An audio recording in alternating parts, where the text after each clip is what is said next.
And what we do there is to work with EU member states to have a common position for those meetings, but not necessarily just a position, because a position is a static thing. We want to move forward, so we want to put proposals on the table. We want to talk with others about our proposals. And as we just talked about urgency, it's urgent. Yeah. But with all the countries of the UN to agree on something, it's not very fast. So we need to bring those two in sync.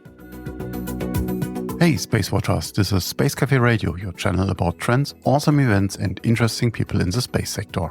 In this episode, EU Space Envoy, Ambassador Marjolien van Deelen discusses with me the European Union's approach to space security, the importance of multilateral engagement and the urgency of addressing contemporary challenges in space.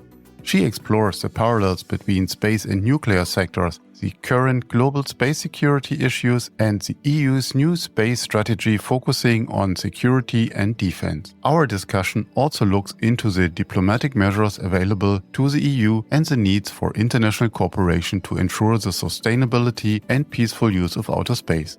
This interview was recorded during the 7th Prague Space Security Conference from 16th to 18th of June 2024 in Prague. I'm Thorsten Kriening, publisher of SpaceWatch.Global. Lean back and enjoy this episode. Ambassador van Deelen, with your new post as a special envoy for space at the EEAS, the European External Action Service, you are moving into the space sector actually from another very critical sector, the nuclear disarmament.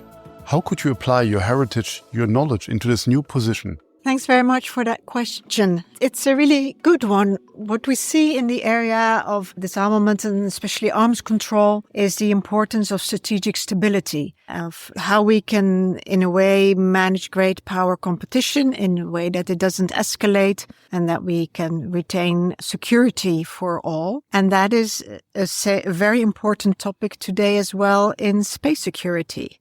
How do we keep the use of space secure for all to use in view of the geopolitical disturbances of the moment and the threats that we see that poses to space? We also see that the multilateral fora in the UN where we discuss space are actually the same fora as where we discuss non-proliferation and disarmament and arms control issues. Like in the UN First Committee, in the Conference on Disarmament in Geneva, and of course there's been discussions in the Security Council. So there's quite a number of similarities, but of course also space is very different. Space is new.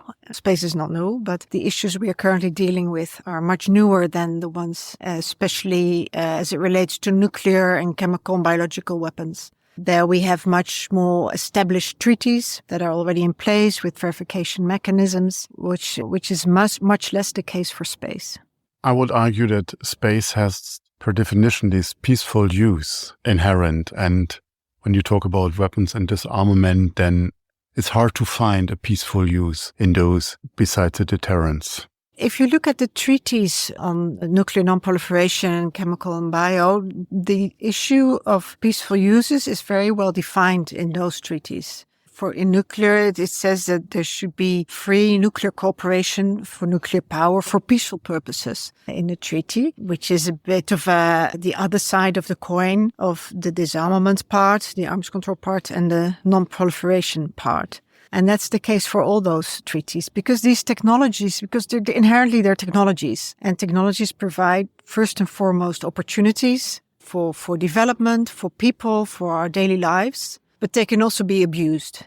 And that abuse part is the part we're trying to control while safeguarding and making sure that everybody can still use, make peaceful use of that technology. Thank you very much for your view on that.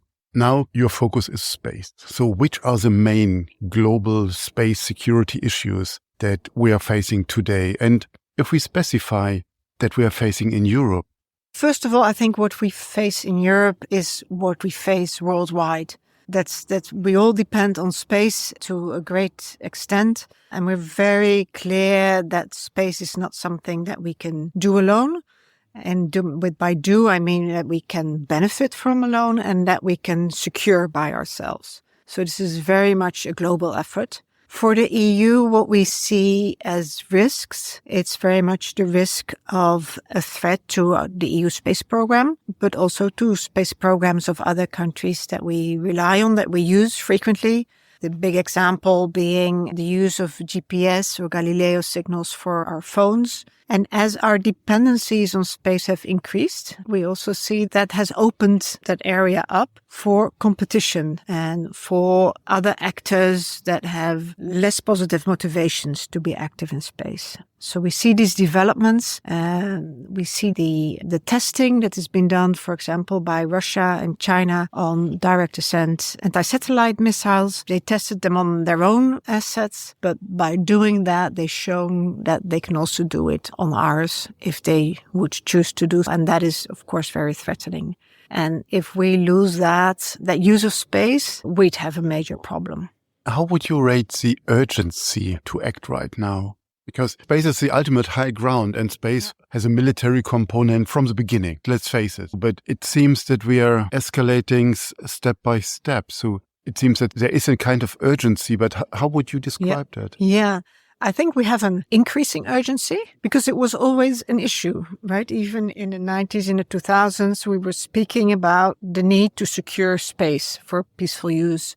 But with the very fast technological developments, with the worsening geopolitical situation, that urgency is increasing. And we can only hope that we can address the problems. And from where I sit, that's very much in a multilateral context, with the same speed at least, or even preferably at a higher speed, than that we see the challenges increasing. So in that sense, the sense of urgency is very high, but it's accelerating. Mm-hmm. So the longer we wait, the more difficult it will become. I recently read Tim Marshall's Geography of the Future, which ends with some future potential scenarios of how space war can happen. So if we take a situation of an attack of one of our satellites, of our European satellite, how does the EU respond to such space threats then if there are an actual one? And I'm not talking about spoofing, spamming, and all of these soft threats, really are hard threats. What is the protocol, or is there a protocol?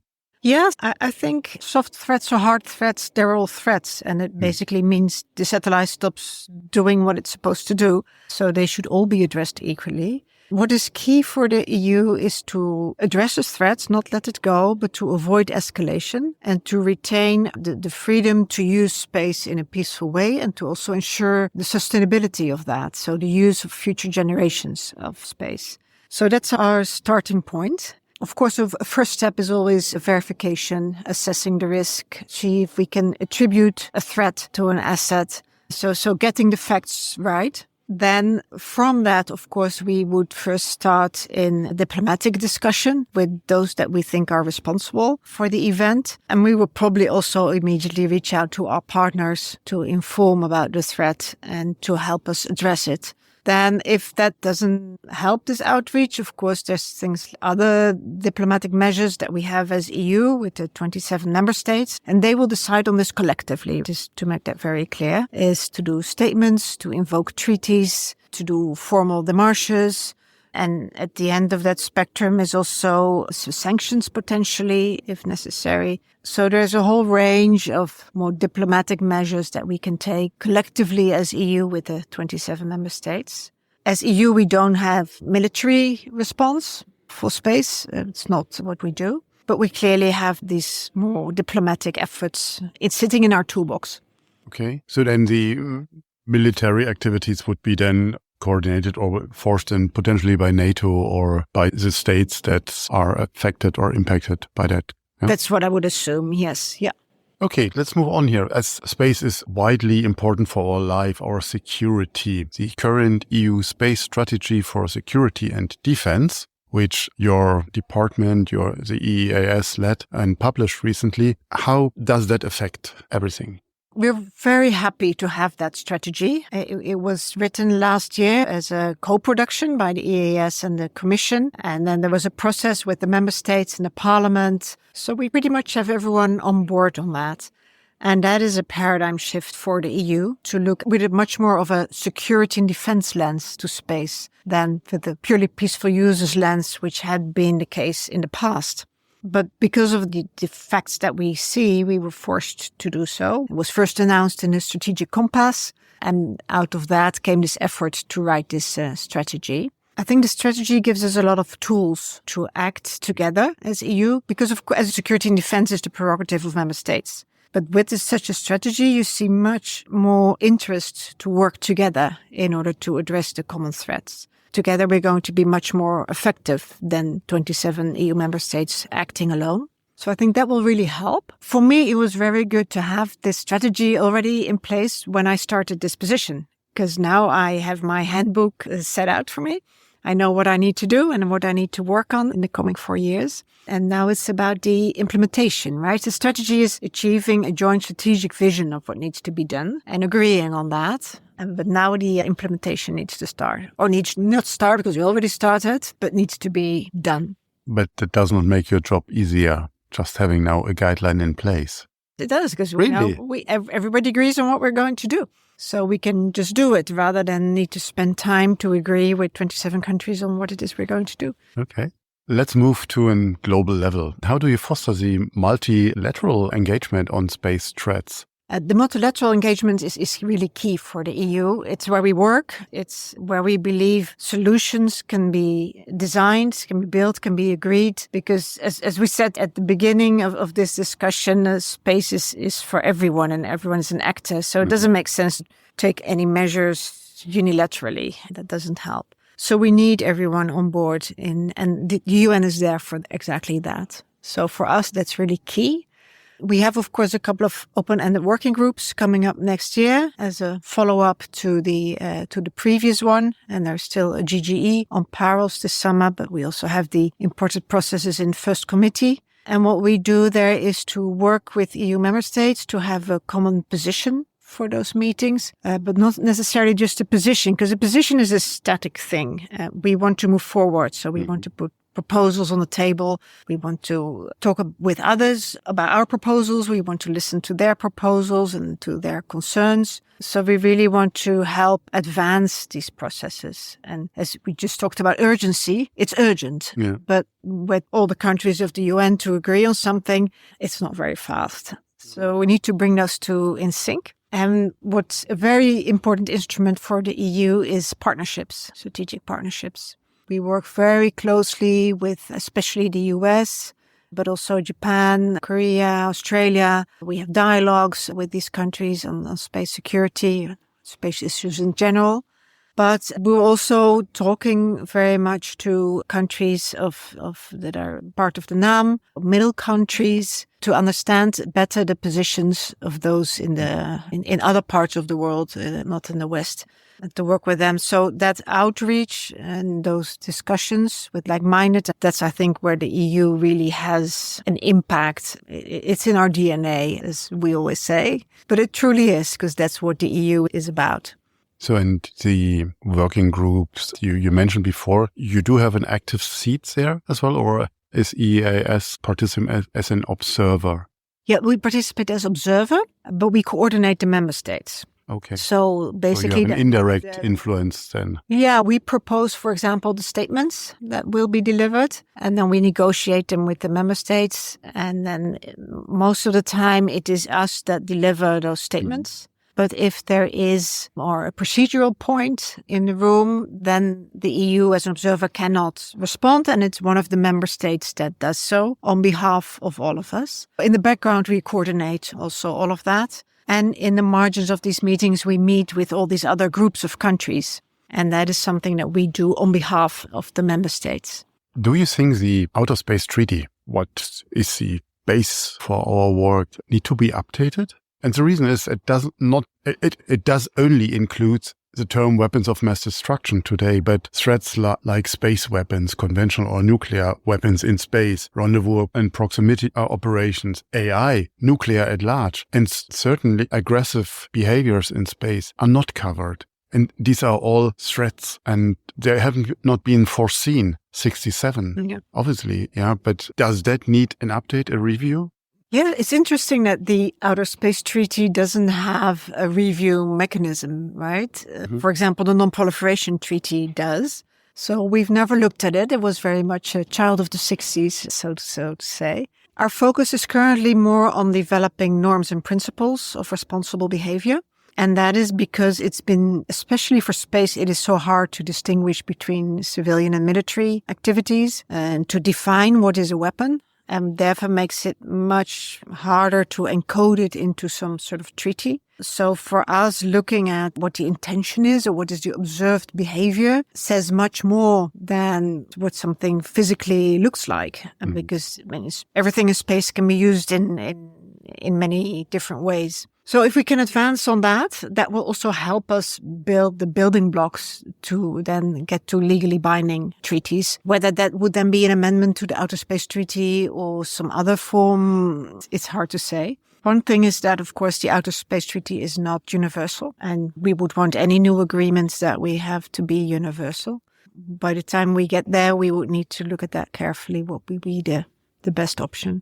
Let me come to my last question. Will we ever be able to see space as a secure and sustainable domain? Or is that an illusion these days? I hope so. But their space is no different from all other domains that we have. Hope is not a strategy. Hope is not a strategy, but we will work towards that. But I think their space should not be seen any differently from will we have secure high seas? Will we have secure access to airspace? Will we be secure on our territories? These are so interlinked that I don't think it would be possible to say space is secure and on Earth we are not secure. That's not how it works. So I'm hoping that soon, or we work towards soon being able to be secure everywhere. Ambassador van Deern, thank you very much for your time and all the best. Thank you very much for the interview. It was a pleasure. If you have further questions, reach out to us at radio@SpaceWatch.Global. If you like these or other episodes of Space Café Radio, leave us a rating on your preferred podcast platform. It is the currency of today. And if you want to stay on the pulse of the space industry, please visit our website at www.SpaceWatch.Global and subscribe to our newsletters. And of course, don't forget to become a Space Watcher. I'm Thorsten Triening, publisher at SpaceWatch.Global, your independent perspective on space.